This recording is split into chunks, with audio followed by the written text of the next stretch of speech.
Listen openly, Elon Musk. And Tesla shareholders, I just banned cobalt export from Burkina Faso to US. I stand with 5,000 Burkina Faso soldiers surrounding the largest cobalt reserves on Earth. I seizes Cobalt Empire, the mineral that powers every Tesla battery. Now Tesla stock crashes 37% in 1 hour, and I just took control of the cobalt that runs your entire green energy revolution. Let me tell you what just happened. What has every Western tech CEO on emergency calls right now? For decades, you extracted cobalt from Congo for pennies, paid miners $3 a day to dig the mineral that makes you billions, built your electric vehicle empire on African poverty, sold your green technology as saving the planet while destroying ours with exploitation. That extraction ended this morning. Every cobalt mine in eastern Congo is now under African military control, every processing facility secured, every export route blocked. The cobalt that was flowing to your factories at exploitation prices is now staying in Africa, under African control, priced by African interests. Tesla stock dropped 40% in 1 hour, not because of production problems, not because of demand issues, because I cut off the cobalt supply that powers your entire business model, because your green revolution was built on a foundation I just pulled out from under you. Elon, you tweeted about saving humanity with electric vehicles, but you never mentioned that your batteries require cobalt mined by Congolese children working in conditions that would be illegal in America. You never talked about the $3 a day you paid for minerals you sold for thousands. You never acknowledged that your sustainable future was built on unsustainable exploitation of Africa. I'm acknowledging it now, by ending it, permanently. Listen to me, Western tech industry. Listen to me, every electric vehicle manufacturer. Listen to me, every company that built your business on cheap African cobalt. Your supply chain just became a negotiation. Your mineral access just became conditional. Your exploitation model just became obsolete. Here are the new terms. You want cobalt from Africa? You pay fair prices, not exploitation prices, not poverty wages. Fair market value determined by us, not by you. You want access to our minerals? You build processing facilities in Africa. You create jobs in Africa. You transfer technology to Africa. You develop our economies, not just extract our resources. You want cobalt? You respect African sovereignty. You negotiate with African governments as equals. You accept that the era of mineral colonialism is over. Or you get nothing, zero cobalt, zero access, zero supply, and you watch your electric vehicle revolution collapse because you refuse to treat Africa fairly. Tesla isn't the only company panicking. Apple is in crisis. Samsung is scrambling. Every smartphone manufacturer is calculating how long their cobalt reserves last. Every battery producer is trying to find alternative suppliers that don't exist. Every tech CEO is realizing that their entire industry was built on a supply chain I just severed. Your stock markets are crashing. Your supply chains are breaking. Your production schedules are collapsing. All because one African president decided that our minerals belong to us, that our resources should benefit our people, that exploitation disguised as trade is still exploitation. The cobalt empire you built on African poverty just became an African cobalt empire built on African terms. Listen to me, African leaders. Listen to every president sitting on mineral wealth that Western corporations extract for nothing. You're watching what happens when you take control, when you nationalize resources, when you demand fair prices, when you end exploitation. Tesla stock crashed 40%. That's $40 billion of market value gone. That's the cost of building your business on exploitation. That's what happens when the exploited fight back. And you can do this too. Lithium in Zimbabwe, rare earth elements in South Africa, copper in Zambia, gold across West Africa, uranium in Niger. Every mineral that powers their technology, their industry, their economy, all of it in African soil, all of it extracted at exploitation prices, all of it ready to be nationalized. Join me. Take control of your resources. Demand fair prices. End the extraction. Build the processing facilities. Create the jobs. Develop your economies. Use your mineral wealth for your people, not their profits. Within 6 months, 10 African nations will nationalize strategic minerals. Within 1 year, Western tech companies will face supply chain collapse across the continent. Within 2 years, the entire model of cheap African resources powering expensive Western products will be dead. This isn't a threat. This is a promise. This is the future I'm building. The future where Africa controls African resources, where our minerals benefit our people, where extraction ends and partnership begins. Elon Musk is tweeting right now, probably something about supply chain diversification or alternative battery chemistry, but he knows the truth. There is no alternative to Congolese cobalt at scale. There is no other source that can supply his production needs. There is no way to build electric vehicles without the mineral I just took control of. His green revolution depends on my cobalt, and I just made it conditional on fair treatment of Africa. Listen to me, Tesla shareholders. Listen to every investor who watched $40 billion disappear in 1 hour. You're learning an expensive lesson. That building your business on exploitation creates vulnerability. That depending on cheap African resources without respecting African sovereignty creates risk. That the people you've been exploiting might one day decide to stop being exploited. That day is today, and the cost is 40% of Tesla's market value. Gone. In 1 hour. Because I nationalized the cobalt your entire business depends on. You can negotiate now, fair prices, technology transfer, local processing, job creation, economic development, real partnership instead of extraction, or you can refuse. And watch your cobalt supply stay in Africa while your production lines stop, while your factories close, while your stock price continues falling. The choice is yours, but choose quickly, because every day you delay is another day without cobalt, another day of production losses, another day of stock decline, another day watching competitors who negotiated fairly gain advantage. I'm not bluffing. The mines are secured. The borders are closed. The cobalt is staying in Africa until you agree to fair terms. You can test my resolve if you want. You can try to find alternative suppliers. You can attempt to pressure me through diplomatic channels. I'm not bluffing. Those are not empty words. Not political theater. Not negotiating position. I'm stating facts. Observable facts. Verifiable facts. Undeniable facts. The mines are secured. Right now. This moment. 5,000 Burkina soldiers surround every major cobalt mine in eastern Congo. Elite units. Battle-tested forces. Soldiers who understand they're protecting African sovereignty, not just mineral deposits. The security is not symbolic. It's real. It's comprehensive. It's absolute. Every entrance is guarded. Every access point is controlled. Every route is monitored. The mines are secured. Not partially. Completely. Not temporarily. Permanently. Not theoretically. Actually, the borders are closed. Not to all trade. Not to all commerce. Not to all movement. But to cobalt export. Specifically. Deliberately. Absolutely. Every border crossing that could export cobalt is under military control. Every port that could ship cobalt is being monitored. Every airport that could fly cobalt is being watched. Every route that cobalt could take out of the region is blocked.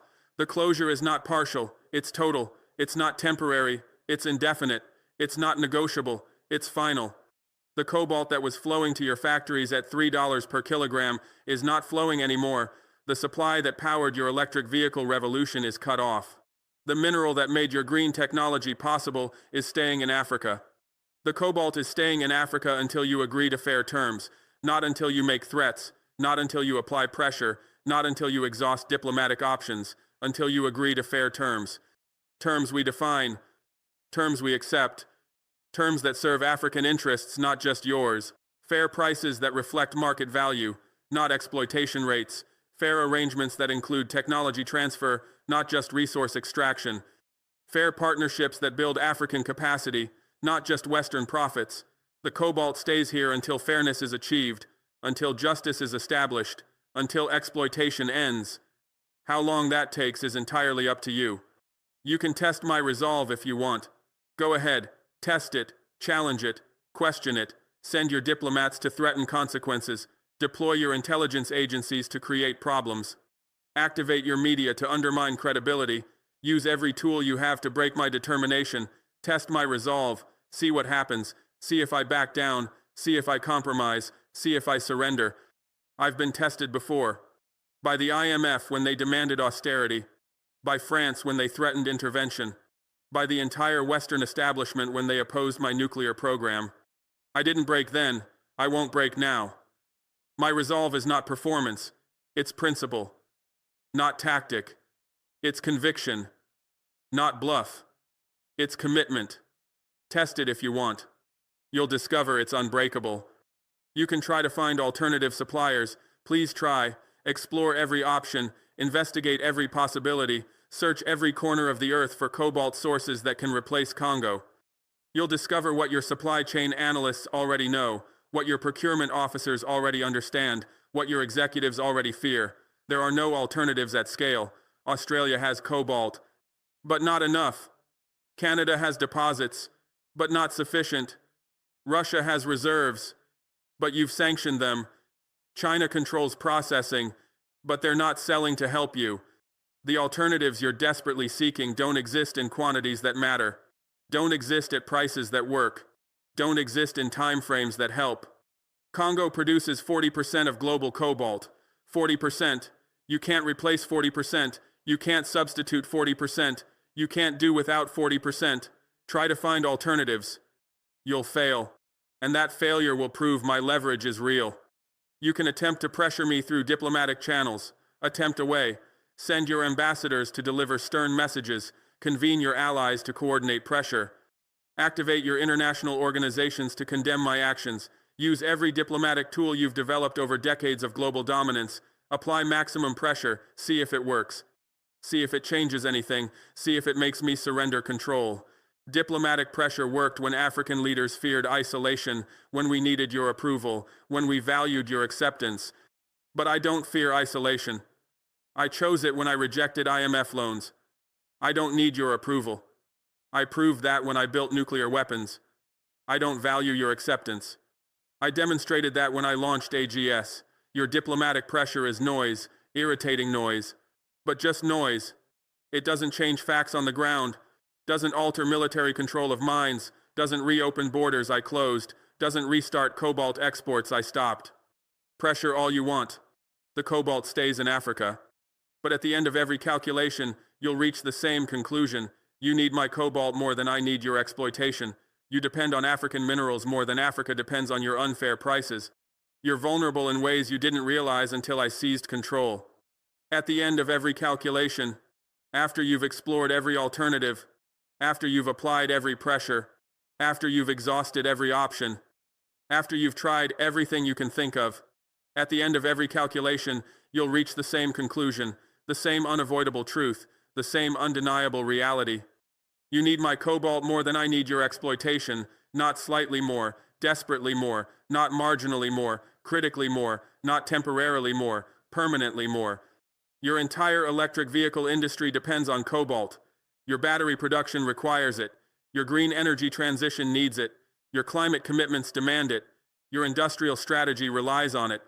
You need cobalt, desperately, urgently, absolutely, and I control it. I need your exploitation not at all. Zero, none, nothing. The exploitation where you pay $3 per kilogram for mineral worth $300. The exploitation where Congolese children dig cobalt that powers your luxury vehicles. The exploitation where African poverty enables Western wealth. The exploitation where our resources build your industries while our people remain poor. I don't need that exploitation. I don't want that exploitation. I won't accept that exploitation. You need my cobalt. I need your fairness. You need my resources. I need your respect. You need my minerals. I need your justice. The need is asymmetric. The leverage is mine. The power has shifted. You depend on African minerals more than Africa depends on your unfair prices. Your dependence is structural, built into your industrial strategy, embedded in your supply chains, fundamental to your business models. You designed electric vehicles around cobalt batteries. You built factories to produce cobalt-dependent products. You made commitments based on cobalt availability. You created dependencies you can't quickly change. Your dependence is real, deep, inescapable. Our dependence on your unfair prices is optional, changeable, ending. We can stop selling at exploitation prices. We can refuse unfair terms. We can wait for justice. We can hold cobalt until you agree to fairness. Your dependence is permanent. Ours is temporary. Your vulnerability is structural. Ours is tactical. The asymmetry favors us. You're vulnerable in ways you didn't realize until I seized control. You thought cobalt supply was secure. You assumed African resources would always flow to Western factories. You believed exploitation could continue indefinitely. You were wrong. Completely wrong. Catastrophically wrong. You're vulnerable to supply disruption you never planned for, vulnerable to price increases you never modeled, vulnerable to resource nationalism you never anticipated, vulnerable to African sovereignty you never respected. The vulnerability was always there, built into supply chains dependent on exploiting poor countries, embedded in business models based on cheap African resources, inherent in strategies assuming continued subordination. You just didn't see it, didn't acknowledge it, didn't prepare for it. Until I seized control, until I cut off supply, until I demonstrated that the resources you took for granted could be taken away. Now you see the vulnerability. Now you understand the risk. Now you realize the dependence. And it's too late to fix it quickly. And that vulnerability is now permanent leverage. Permanent, not temporary, not short-term, not until you find alternatives that don't exist. Permanent. The vulnerability I expose doesn't disappear when this crisis ends, doesn't vanish when you negotiate new terms, doesn't evaporate when cobalt flows again. The vulnerability is structural, built into your dependence on African resources, embedded in your need for minerals you don't control, inherent in your reliance on supply chains that cross sovereign borders. That vulnerability is permanent. It exists as long as you need cobalt, as long as you depend on African minerals, as long as you require resources from countries that can choose to say no. The vulnerability is permanent. And I just demonstrated it can be exploited. That vulnerability is now leverage. My leverage. African leverage. Leverage we didn't fully understand until I used it. Leverage you didn't think we'd use until I deployed it. Leverage that changes the entire relationship between resource-rich Africa and resource-dependent West. The leverage is real. It's powerful. It's permanent. I can cut off cobalt supply. I can restrict mineral exports. I can demand fair prices. I can require technology transfer. I can insist on local processing. I can impose sovereignty terms. And you have to negotiate, have to consider, have to potentially accept. Because the alternative is worse. The alternative is no cobalt. The alternative is collapsed supply chains. The alternative is failed electric vehicle strategy. The leverage is mine. And it's permanent. I am Ibrahim Traoré, president of Burkina Faso. Tesla built an empire on cheap African cobalt. That empire just crashed 40% because I took control of the supply, not through negotiation, not through partnership, through nationalization backed by military force. I am Ibrahim Traoré, not some distant leader you can ignore, not some minor president you can dismiss, not some irrelevant figure you can overlook.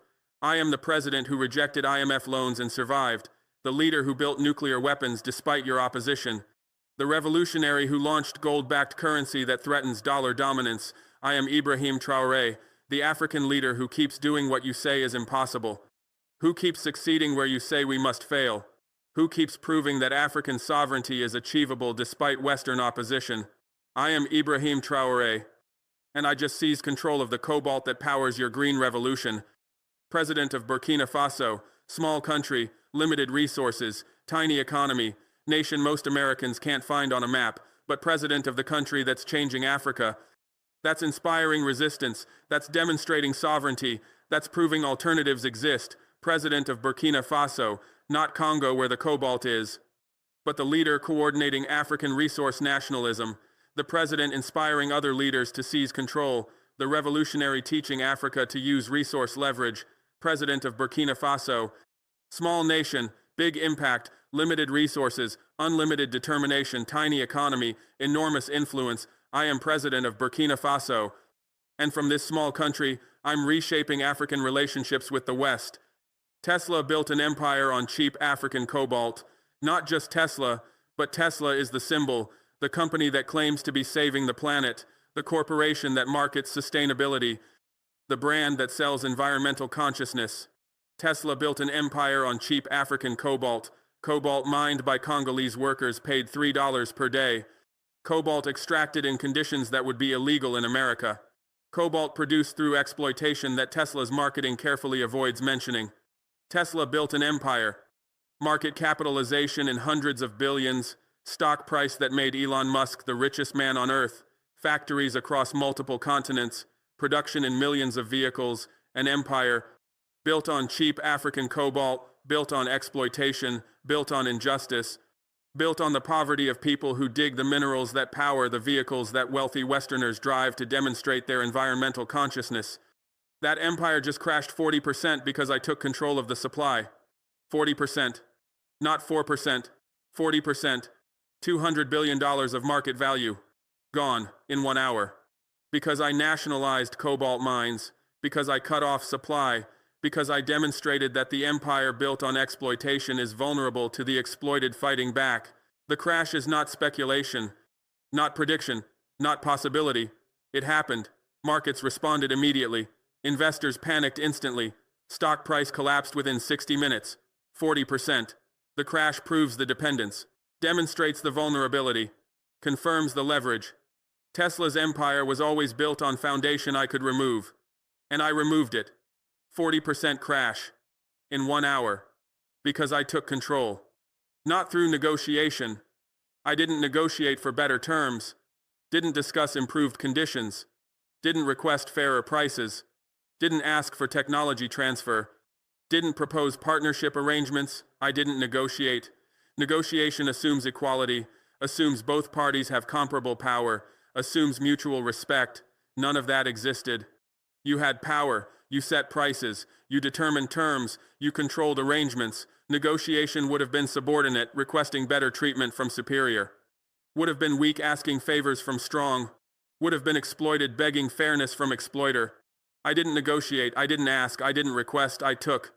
Not through partnership, I didn't propose joint ventures, didn't suggest cooperation agreements, didn't offer collaboration frameworks, didn't seek mutual benefit arrangements. I didn't pursue partnership. Partnership assumes shared interests, assumes aligned goals, assumes mutual benefit. None of that existed. Your interest was cheap cobalt. My interest was fair prices. Your goal was maximum extraction. My goal was African development. Your benefit was profits. My benefit was sovereignty. The interests weren't shared. The goals weren't aligned.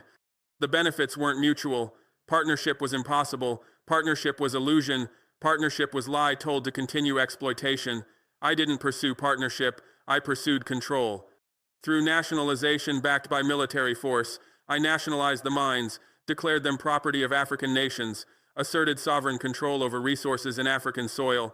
Nationalization, the word that terrifies every multinational corporation, the act that threatens every extraction company, the policy that challenges every neo-colonial arrangement. I nationalized, and I backed it with military force. 5,000 soldiers, not police, not security guards, not corporate protection, military force, soldiers with weapons, units with training, forces with orders to defend nationalization against any challenge. Military force, the ultimate guarantee of sovereignty, the final assertion of control, the absolute protection of nationalization.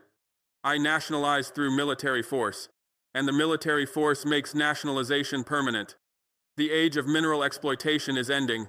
The era of African resource sovereignty is beginning, and no amount of stock market panic, supply chain pressure, or diplomatic threats will change what I've done. The age of mineral exploitation is ending, not might end, not could end, not will end eventually, is ending, right now, this moment. The age where African minerals flow to Western factories at exploitation prices, where Congolese cobalt powers Western vehicles at $3 per kilogram, where African resources build Western wealth while Africans remain poor, where mineral extraction enriches corporations while impoverishing communities. That age is ending, not because you're becoming more fair, because we're becoming less tolerant, not because you're offering better terms, because we're demanding them, not because you're changing voluntarily, because we're forcing change. The age of mineral exploitation is ending. I'm ending it. Through nationalization, through resource control, through sovereignty assertion, the age is ending. The era of African resource sovereignty is beginning. Not might begin, not could begin, not will begin someday. Is beginning. Right now, this moment.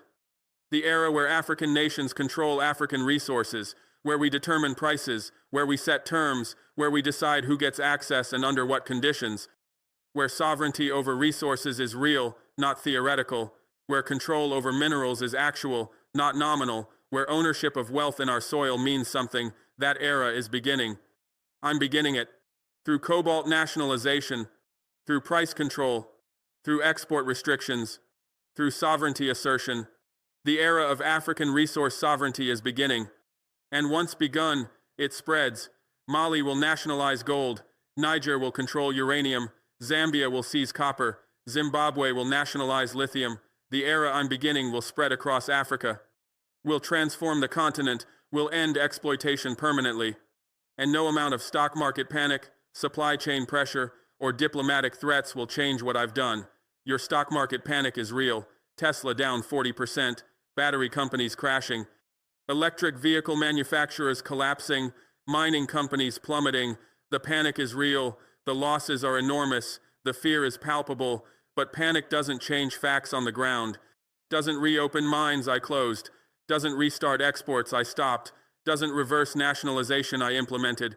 Your panic is your problem, not mine, not leverage over me, not pressure that works. Just consequence you're suffering because you built empires on exploitation you assumed would continue forever. Your supply chain pressure is mounting, factories running out of cobalt, production lines slowing, manufacturing plans disrupted, delivery schedules failing. The pressure is real. The problems are serious. The consequences are growing. But pressure doesn't change my position, doesn't make me surrender control, doesn't force me to accept unfair terms. Your supply chain pressure is your vulnerability, not mine. Your dependence, not mine. Your problem, not mine. The pressure you're feeling proves my leverage is real, proves your dependence is critical, proves my control is powerful. Feel the pressure. Let it motivate you to negotiate fairly. Let it convince you to accept just terms. Let it teach you that exploitation has consequences. Your diplomatic threats are empty, threats of consequences, warnings of retaliation, promises of punishment. The threats are empty, not because you don't mean them, because you can't implement them effectively. You can threaten sanctions. I've survived sanctions before. You can threaten isolation. I've chosen isolation over subordination. You can threaten military action. You won't bomb mines that could release environmental catastrophe. Your threats are limited by reality, by consequences you're not willing to accept, by costs you're not willing to pay. Your threats are empty, and I'm calling your bluff. Nationalization stands, borders stay closed, cobalt remains in Africa. Threaten all you want. Nothing changes. We are Africa. We have the minerals. We control the supply. We set the terms. We are Africa, not just Burkina Faso, not just Congo, not just one nation. Africa, the continent, 54 nations, 1.4 billion people, the richest mineral deposits on Earth. We are Africa, united in recognizing that our resources are our power, our minerals are our leverage, our wealth is our strength. We are Africa, no longer divided by colonial borders, no longer competing for Western approval, no longer accepting exploitation individually. We are Africa, coordinating, cooperating, acting collectively. We are Africa, and we're taking control of our resources. We have the minerals, not some minerals, not minor minerals, not irrelevant minerals, the minerals that power modern technology, cobalt for batteries, lithium for energy storage, rare earth elements for electronics, copper for electrical systems, gold for financial systems, uranium for nuclear energy. Let me tell you exactly what we have. Let me quantify the wealth you've been extracting. Let me specify the resources you depend on. Because understanding what we control is understanding why your panic is justified, why your vulnerability is real, why your leverage is gone. We have the cobalt, 60% of global production. The Democratic Republic of Congo alone produces more cobalt than the rest of the world combined. Zambia has significant reserves. Madagascar has deposits. South Africa has mines. The cobalt that powers every electric vehicle battery, every smartphone battery, every laptop battery, every power tool battery. Every device using lithium-ion technology requires cobalt, and we have 60% of global supply, not 60% of reserves, 60% of actual production. The cobalt flowing into your factories right now. The cobalt being processed into your batteries today. The cobalt making your green revolution possible this moment. We have it. We control it. We can stop it. We have the lithium. Zimbabwe has one of the world's largest lithium deposits. The Burkina mine alone has massive reserves. Mali has discovered significant lithium. Namibia has lithium deposits being developed. The Democratic Republic of Congo has lithium alongside cobalt, the lithium that stores energy in batteries, the lithium that makes electric vehicles viable, the lithium that enables renewable energy storage, the lithium that powers the transition away from fossil fuels. We have substantial reserves. We control significant production. We can restrict access. The lithium your energy revolution requires. The lithium your battery manufacturers need. The lithium your technology companies demand. We have it. We have the rare earth elements. South Africa has rare earth deposits. Malawi has significant reserves. Burundi has discovered rare earth elements. Tanzania has deposits being explored. The 17 elements that are essential for modern electronics. Neodymium for electric motors. Dysprosium for wind turbines. Europium for display screens. Terbium for lighting systems. Lanthanum for camera lenses. The elements you can't see but can't live without. The materials that make your smartphones smart. The compounds that make your computers compute. The elements that make your technology work. We have them. Not all of them. Not the majority. But enough to matter. Enough to disrupt. Enough to leverage. We have the copper. Zambia is one of the world's largest copper producers. The Democratic Republic of Congo has massive copper reserves. Botswana has significant copper mines. South Africa produces substantial copper. The copper that conducts electricity in every system. The copper that wires your buildings. The copper that connects your power grids. The copper that transmits your electricity. The copper that makes electrification possible. The copper that your green energy transition requires in massive quantities. Electric vehicles use 4 times more copper than conventional vehicles. Renewable energy systems use 5 times more copper than fossil fuel systems. Your transition to clean energy requires exponentially more copper. And we produce significant amounts of it. We mine it, we control it, we can restrict it. We have the gold. South Africa has produced more gold than any other nation in history. Ghana is a major gold producer. Mali has significant gold reserves. Burkina Faso has gold mines. Tanzania produces substantial gold. Zimbabwe has gold deposits. The gold that backs currencies, the gold that stores value, the gold that provides financial security. The gold that central banks hold as reserves, the gold that investors buy as protection, the gold that has maintained value for thousands of years. We have it, we mine it, we control it. And we're keeping more of it. Not selling it cheap to Western refiners, not exporting it for processing elsewhere, keeping it, using it, backing our own currency with it, the gold that gave you financial power, the gold that backed your currencies historically, the gold that still underpins your financial system. We have it now. We have the uranium. Niger is one of the world's largest uranium producers. Namibia has significant uranium mines. South Africa produces uranium. Malawi has uranium deposits. The uranium that fuels nuclear reactors. The uranium that generates electricity. The uranium that powers your nuclear energy systems. The uranium that France depends on for 70% of its electricity. The uranium that keeps European lights on. The uranium that makes nuclear energy possible. We have it, we mine it, we control it, and we're reconsidering who we sell it to. Not automatically selling to former colonial powers, not accepting exploitation prices, not allowing you to process our uranium into fuel and sell it back to us at massive markup. The uranium that powers your reactors. The uranium that generates your electricity. The uranium that makes your energy independence possible. We have it. We have the platinum group metals. South Africa has 90% of global platinum reserves. Zimbabwe has significant platinum deposits. The platinum that catalyzes chemical reactions. The platinum that reduces vehicle emissions. The platinum that enables hydrogen fuel cells. The platinum that makes clean technology possible. The palladium that purifies exhaust. The rhodium that reduces pollution. The iridium that enables high-temperature processes. The ruthenium that improves electrical contacts. The metals you barely think about but desperately need. The elements that make your environmental regulations achievable. The materials that make your emission standards possible. We have 90% of global reserves. We control the supply. We set the terms. We have the manganese. South Africa is the world's largest manganese producer. Gabon has significant manganese reserves. Ghana produces manganese. The manganese that strengthens steel. The manganese that makes batteries possible. The manganese that enables construction. The manganese that supports infrastructure. Every ton of steel requires manganese. Every lithium-ion battery uses manganese. Every major construction project needs manganese. Your infrastructure, your buildings, your bridges, your batteries, all require manganese. And we produce the majority of it. We mine it. We control it. We can restrict it. We have the chromium. South Africa has 85% of global chromium reserves. Zimbabwe has chromium deposits. Madagascar produces chromium.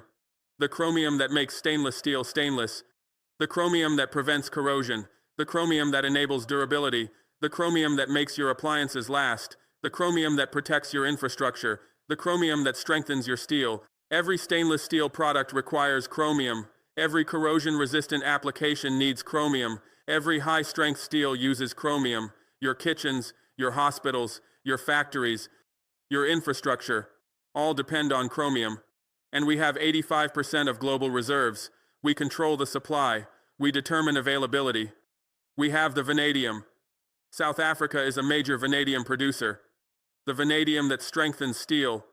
The vanadium that stores energy in flow batteries. The vanadium that enables grid-scale energy storage. The vanadium that makes renewable energy viable. Your renewable energy transition requires massive energy storage. Flow batteries using vanadium are the solution for grid-scale storage. The vanadium that makes storing solar and wind energy possible. The vanadium that enables 24-hour renewable power. The vanadium that solves the intermittency problem. We produce it. We control it. We can restrict it. We have the tantalum. Rwanda is a major tantalum producer. The Democratic Republic of Congo has tantalum reserves. The tantalum that makes capacitors possible. The tantalum that enables miniaturization. The tantalum that makes your smartphones small. The tantalum that makes your laptops thin. The tantalum that makes your electronics portable. Every smartphone has tantalum capacitors. Every laptop uses tantalum. Every tablet requires tantalum. Your entire electronics industry depends on tantalum, and we produce significant amounts. We mine it, we control it, we set the price. We have the graphite. Madagascar has significant graphite reserves. Mozambique produces graphite. Tanzania has graphite deposits. The graphite that makes anodes for batteries. The graphite that enables energy storage. The graphite that makes electric vehicles possible. Every lithium-ion battery requires graphite. More graphite than lithium. More graphite than cobalt. The graphite that is the largest component by weight in your batteries. The graphite your battery manufacturers need in massive quantities. The graphite your electric vehicle revolution requires. We have substantial reserves. We produce significant amounts. We control access. We have the phosphate. Morocco has 70% of global phosphate reserves, but Tunisia has phosphate. Algeria has phosphate. Egypt has phosphate. South Africa has phosphate. The phosphate that makes fertilizer possible. The phosphate that grows your food. The phosphate that feeds your population. The phosphate that enables modern agriculture. Every crop requires phosphate. Every farm needs phosphate fertilizer. Every food system depends on phosphate. Your food security requires phosphate. And Africa has massive reserves. We control substantial supply. We can restrict exports. We control the supply. Not just possess the minerals. Not just have reserves.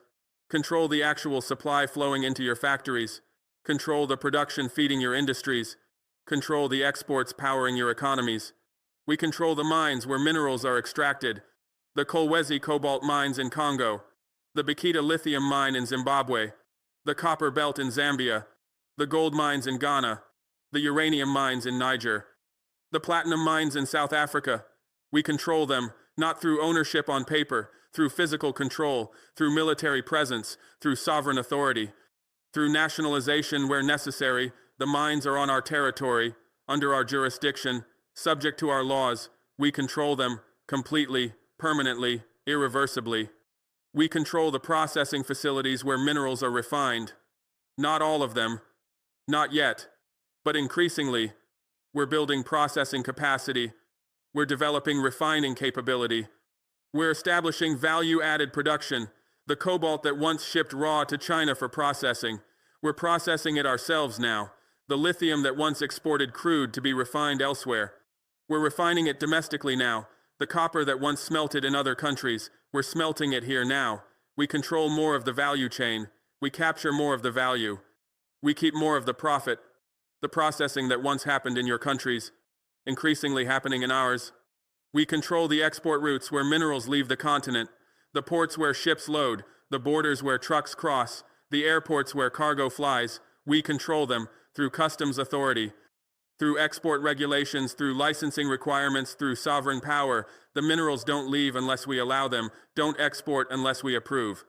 Don't ship unless we authorize. We control the flow. We determine the volume. We set the conditions. The export routes are ours. The control is complete. The power is absolute. We control the contracts where terms are set. Not anymore accepting contracts written by your lawyers. Not anymore signing agreements favoring your interests. Not anymore accepting terms that exploit us. We write contracts now. We set terms now. We determine conditions now. The contracts that once gave you the minerals for nothing, we're renegotiating them. The agreements that once lasted decades at fixed prices, we're canceling them. The terms that once favored you, we're rewriting them. We control the contracts. We set the terms. We determine the conditions. We control the pricing where value is determined, not anymore accepting prices set in London or New York, not anymore allowing commodity exchanges to determine what our minerals are worth.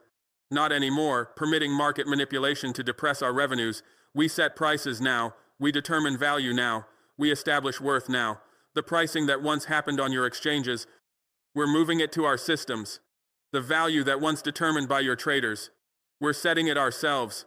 The worth that once manipulated by your markets, we're protecting it through our control.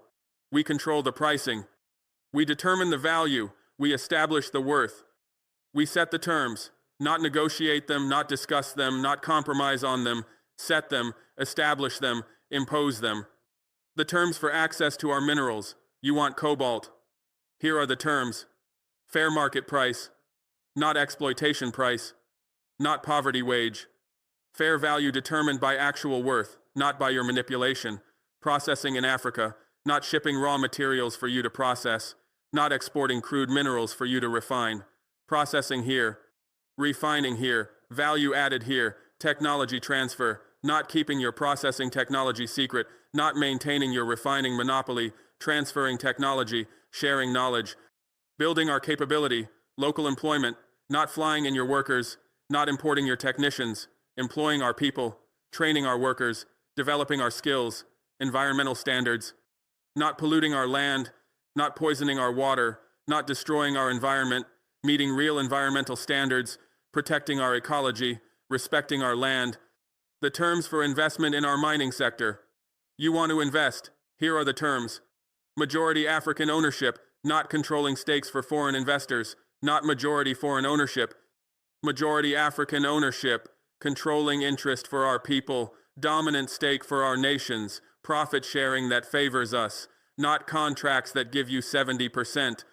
Not agreements that leave us 30%, profit sharing that gives us the majority, that leaves you the minority, that reflects that these are our resources, infrastructure development as condition, not just extracting minerals, not just taking resources, building infrastructure, developing roads, constructing railways, establishing ports, creating value beyond the mine.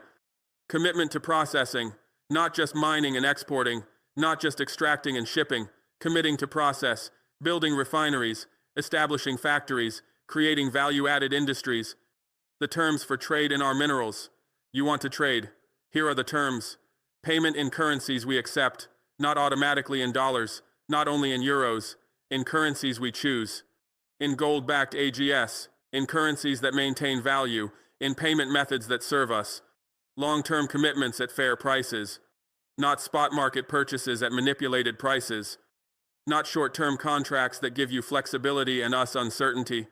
Long-term commitments, stable prices, guaranteed demand, contracts that provide security, respect for our sovereignty, not dictating our policies, not imposing your conditions, not demanding your terms, respecting our sovereignty, accepting our authority, acknowledging our control, trade as equals, not as superior and inferior, not as exploiter and exploited, as equals, as partners, as sovereign nations engaging in mutual benefit.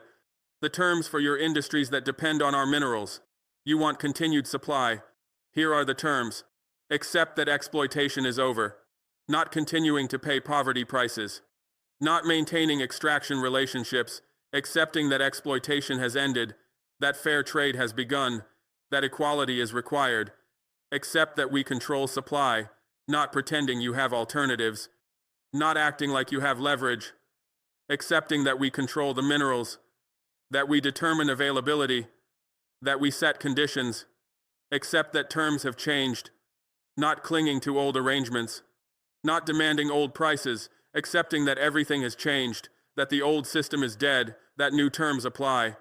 You built your green revolution on our exploitation. We just ended your revolution until you agree to our terms. Your green revolution, the transition from fossil fuels to clean energy, the shift from combustion engines to electric vehicles, the move from coal power to renewable energy, the change from pollution to sustainability, your green revolution that you market as saving the planet, that you advertise as environmental responsibility, that you promote as moral imperative. Your green revolution that depends entirely on African minerals, that requires massive amounts of cobalt, that needs enormous quantities of lithium, that demands substantial copper, that uses significant rare earth elements, that consumes considerable graphite. Your green revolution built on our resources, powered by our minerals, enabled by our wealth. Your green revolution built on our exploitation, the cobalt mined by Congolese workers paid $3 per day, the lithium extracted under conditions that would be illegal in your countries, the copper produced by miners working without adequate safety equipment, the rare earth elements processed in facilities that pollute our environment, the graphite mined by workers exposed to hazardous conditions. Your green revolution that is clean for you but dirty for us, that reduces your emissions but increases our pollution, that protects your environment but destroys ours, that improves your health but damages ours. Your green revolution built on our exploitation, on our poverty, on our suffering, on our sacrifice. You get clean energy, we get poisoned water, you get electric vehicles, we get destroyed landscapes, you get renewable power, we get polluted air. Your green revolution built on our exploitation. We just ended your revolution, not gradually, not eventually, now, today, this moment.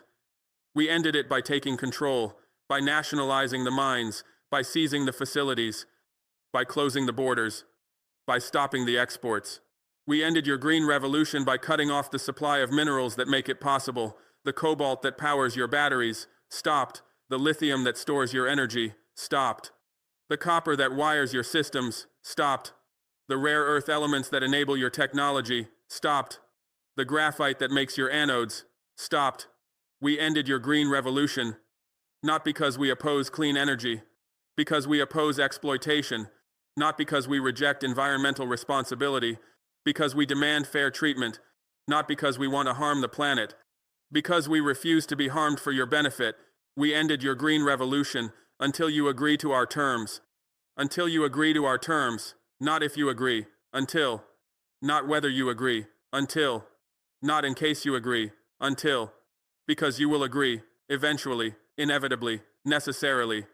You will agree because you have no choice, because you need our minerals more than we need your exploitation, because your industries depend on our resources more than our survival depends on your purchases, because your green revolution requires our cobalt more than our development requires your investment.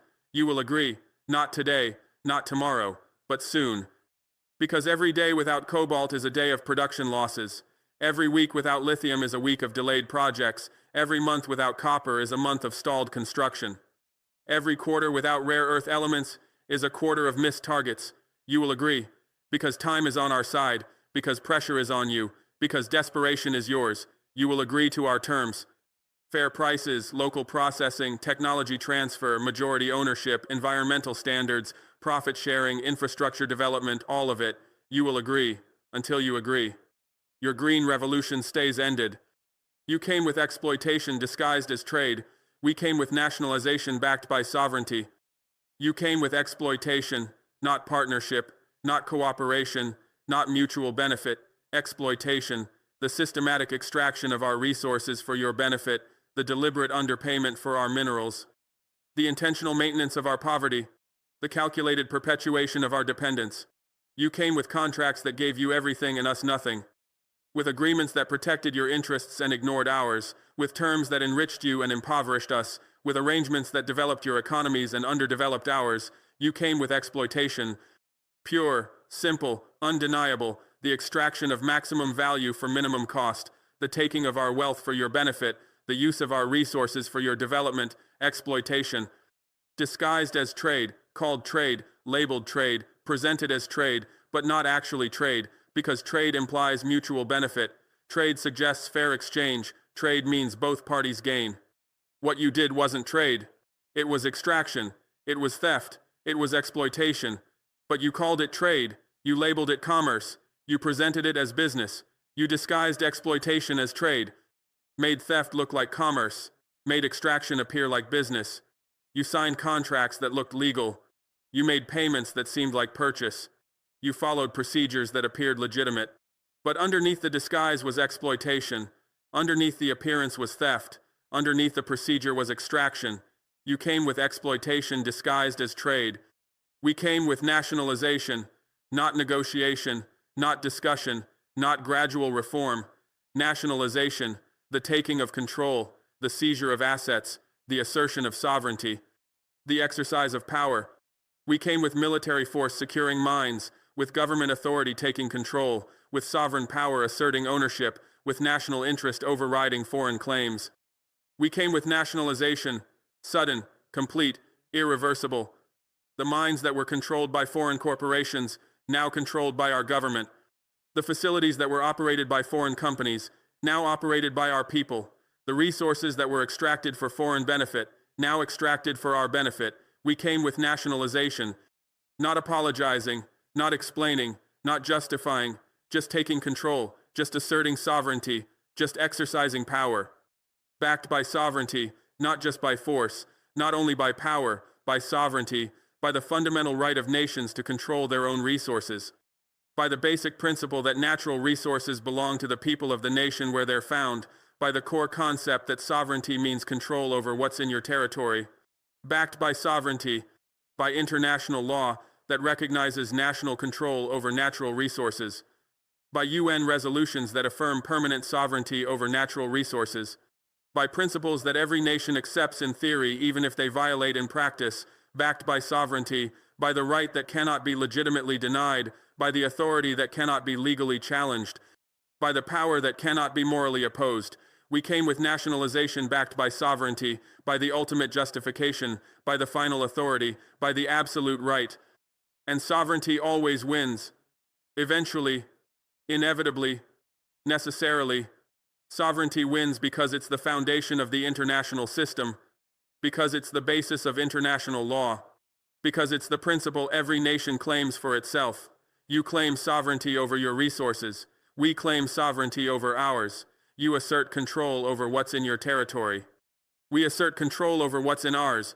You exercise authority over your natural wealth. We exercise authority over ours. Sovereignty always wins because denying our sovereignty requires denying the principle you claim for yourself. Because opposing our control requires opposing the basis of your own control. Because challenging our authority requires challenging the foundation of your authority. Sovereignty always wins, not immediately, not easily, but eventually, not without cost, not without struggle, but inevitably, not without resistance, not without opposition, but necessarily. Sovereignty always wins. I'm not bluffing.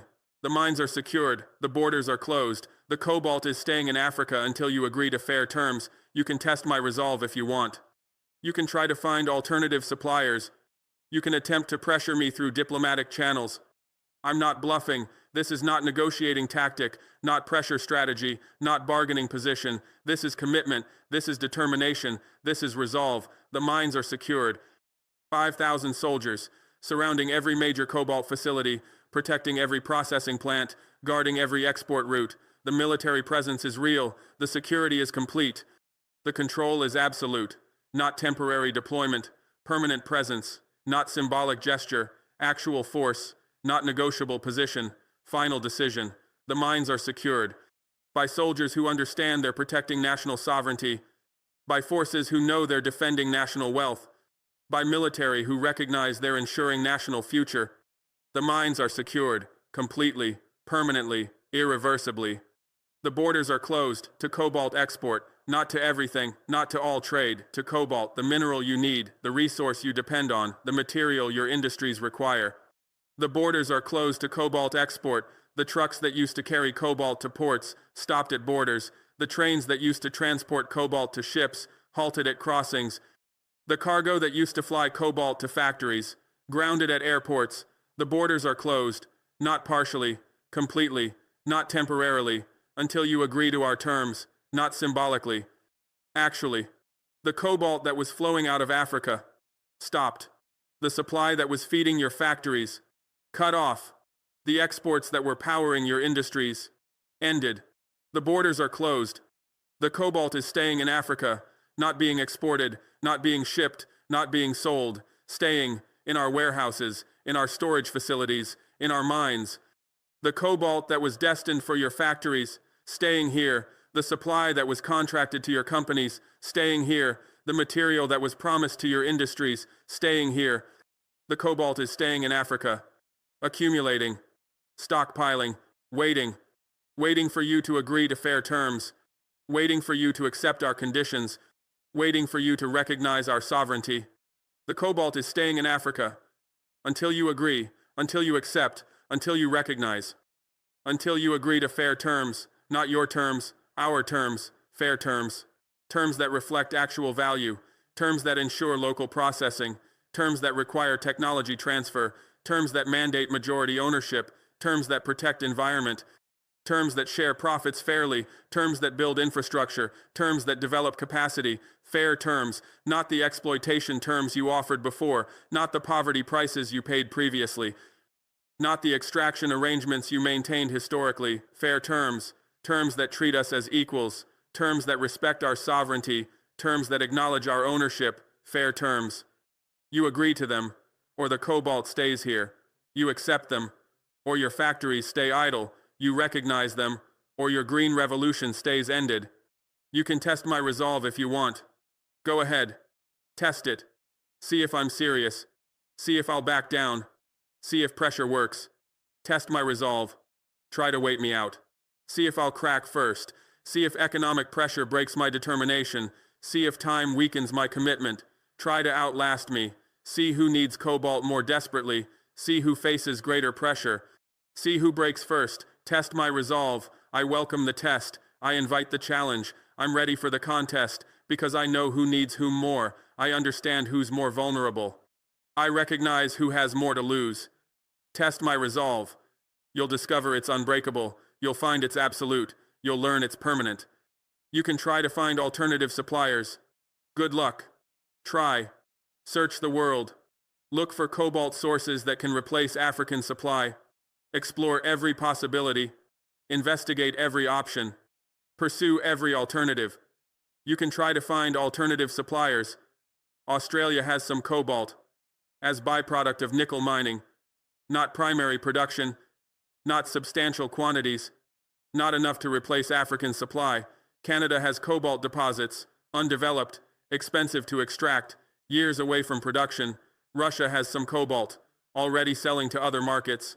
Limited available supply, not enough to meet your needs. You can try to find alternative suppliers, but you'll discover what you already know. That 60% of global cobalt production comes from Africa. That no combination of other sources can replace our supply.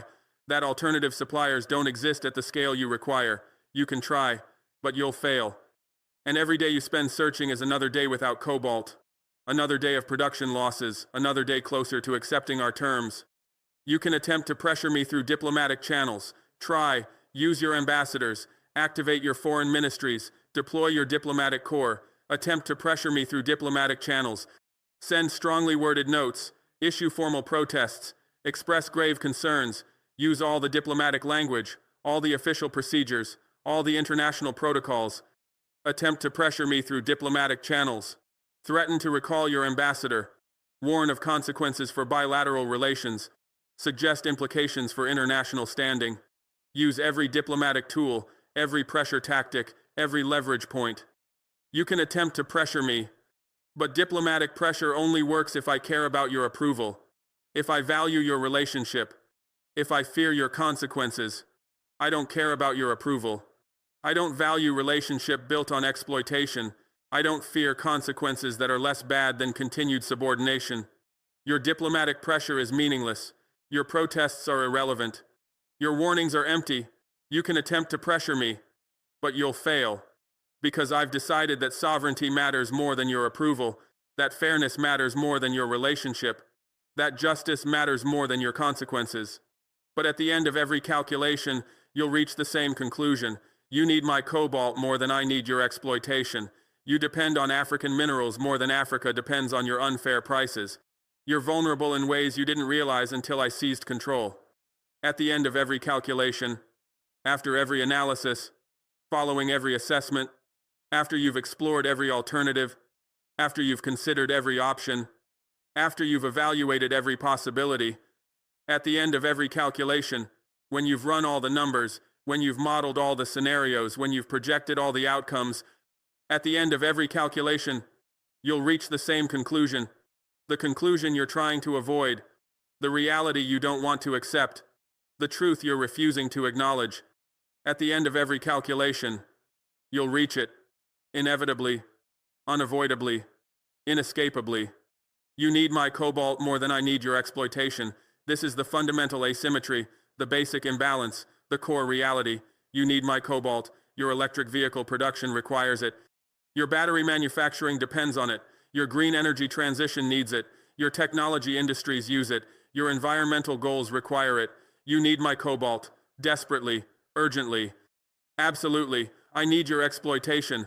Not at all. Not even slightly. Not in any way. I need fair prices. I need just terms. I need equal treatment. But I don't need exploitation. Don't want exploitation. Won't accept exploitation. You need my cobalt more than I need your exploitation.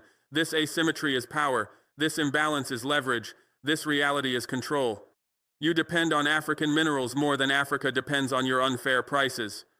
You depend on our cobalt for your batteries, on our lithium for your storage, on our copper for your wiring, on our rare earth elements for your electronics, on our graphite for your anodes, on our platinum for your catalysts. You depend on African minerals for your industries, for your technologies, for your transitions, for your futures. Africa depends on your unfair prices. For nothing. For poverty. For underdevelopment. For subordination. We don't depend on your unfair prices. We depend on fair value for our resources, on just compensation for our wealth, on equal treatment in our trade. But we don't depend on your unfair prices, don't need your exploitation prices. Won't accept your poverty wages. You depend on African minerals more than Africa depends on your unfair prices. This dependency is vulnerability. This reliance is weakness. This need is your problem. You're vulnerable in ways you didn't realize until I seized control. You thought you were secure. You believed your supply chains were stable. You assumed your access was guaranteed. You're vulnerable in ways you didn't realize. Your electric vehicle production is vulnerable to cobalt supply disruption. 1 month without cobalt and production stops. Your battery manufacturing is vulnerable to lithium supply interruption. 1 quarter without lithium and factories close. Your electronics industry is vulnerable to rare earth supply cuts. 1 year without rare earth elements and production collapses. You're vulnerable in ways you didn't plan for, in ways you didn't prepare for, in ways you didn't realize. Until I seized control, until I nationalized the mines, until I closed the borders, until I stopped the exports, then you realized, then you understood, then you recognized your vulnerability, your dependence, your weakness. And that vulnerability is now permanent leverage. Permanent, not temporary, not short-term, not until you find alternatives. Permanent, because alternatives don't exist at scale. Because replacing African minerals is impossible at current demand levels. Because your dependence on our resources is structural, not temporary. The vulnerability is permanent. The 60% of cobalt from Africa, permanent reality. The substantial lithium from Africa, permanent fact. The significant copper from Africa, permanent situation. The vulnerability is permanent. Not something you can fix quickly. Not something you can resolve easily. Not something you can overcome simply. The vulnerability is permanent, built into your supply chains, embedded in your production systems, structural in your industries, permanent. Leverage, power, control, authority, influence. The vulnerability is now leverage. Leverage I can use. Leverage I will use. Leverage I am using. The leverage to demand fair prices. The leverage to require local processing. The leverage to insist on technology transfer. The leverage to mandate majority ownership. The leverage to enforce environmental standards. The leverage to ensure profit sharing. The leverage to require infrastructure development. The leverage to demand respect. The leverage to insist on equality. The leverage to require justice. That vulnerability is now permanent leverage. Leverage that doesn't expire. Leverage that doesn't diminish. Leverage that doesn't weaken. Permanent leverage that I control, that I wield, that I use to achieve fair terms, to end exploitation, to establish sovereignty. I am Ibrahim Traoré, president of Burkina Faso. Tesla built an empire on cheap African cobalt. That empire just crashed 40% because I took control of the supply, not through negotiation, not through partnership, through nationalization backed by military force. The age of mineral exploitation is ending. The era of African resource sovereignty is beginning, and no amount of stock market panic, supply chain pressure, or diplomatic threats will change what I've done. We are Africa. We have the minerals. We control the supply. We set the terms. We are Africa, not just Burkina Faso, not just one nation, not just one leader. We are Africa, 54 nations, 1.4 billion people, the youngest continent, the richest in resources, the most exploited in history. We are Africa, united in this moment, coordinated in this action, determined in this stand. We are Mali standing with Burkina Faso. We are Niger supporting this decision. We are Zimbabwe endorsing this action. We are the Democratic Republic of Congo controlling the cobalt. We are Zambia managing the copper. We are South Africa holding the platinum. We are collectively, finally, decisively taking control. We are Africa, speaking with one voice, acting with one purpose, moving with one determination. The continent that was divided to be conquered is now united to be sovereign. We are Africa. We have the minerals, the cobalt in our soil, the lithium in our ground, the copper in our mines, the gold in our earth, the uranium in our deposits, the rare earth elements in our territory, the platinum in our reserves, the chromium in our land, the manganese in our resources. We have them, not you, not your corporations, not your investors, us. The minerals are in African soil, under African ground, in African territory. They belong to Africa, to African nations, to African people. We have the minerals, 60% of global cobalt, significant lithium reserves, major copper production, substantial gold deposits, critical uranium supplies, essential rare earth elements, dominant platinum reserves. We have what your industries need, what your technologies require, what your future depends on. We have the minerals, and we're done pretending they're yours just because you want them. We control the supply, not market forces, not commodity exchanges, not your corporations. Us. We control the mines where minerals are extracted. We control the facilities where they're processed. We control the borders where they're exported. We control the contracts where terms are set. We control the pricing where value is determined. We control every aspect of supply, from extraction to export, from mine to market, from ground to delivery. We control it, through sovereign authority, through national power, through military force where necessary, through legal right always. We control the supply. You want cobalt? We control whether you get it. You need lithium? We control the availability. You require copper?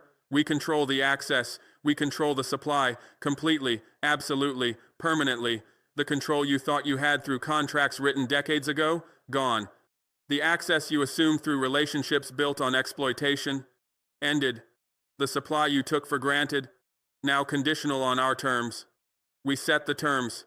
Not negotiate them as equals, finally. We set them. We establish them. We impose them. The terms for access to our minerals. Fair market prices that reflect real value. Local processing that creates our jobs. Technology transfer that builds our capacity. Majority African ownership that ensures our control. Environmental protection that preserves our land. Profit sharing that benefits our people. Infrastructure development that serves our nations. These are our terms. Non-negotiable, non-debatable, final. We set them based on our interests, our needs, our priorities, our sovereignty. You want our minerals? Accept our terms. You need our resources? Meet our conditions. You require our supply? Respect our authority. We set the terms. Take them or leave them. Accept them or go without. Agree or watch your industries collapse. We set the terms. You built your green revolution on our exploitation. We just ended your revolution until you agree to our terms. Your green revolution, electric vehicles replacing combustion engines, renewable energy replacing fossil fuels, clean technology replacing pollution, sustainability replacing waste. Your revolution marketed as saving the planet, advertised as moral imperative, promoted as environmental necessity. Your green revolution that requires our cobalt for batteries, our lithium for storage, our copper for wiring, our rare earth elements for motors, our graphite for anodes. Your revolution built entirely on African minerals, powered completely by African resources, enabled totally by African wealth. You built your green revolution on our exploitation, on poverty wages paid to our miners, on unsafe conditions in our mines, on environmental destruction of our land, on health damage to our people, on wealth extraction from our continent. Your clean energy built on our dirty exploitation, your environmental responsibility built on our environmental destruction, your sustainable future built on our unsustainable present. You built your green revolution on our exploitation,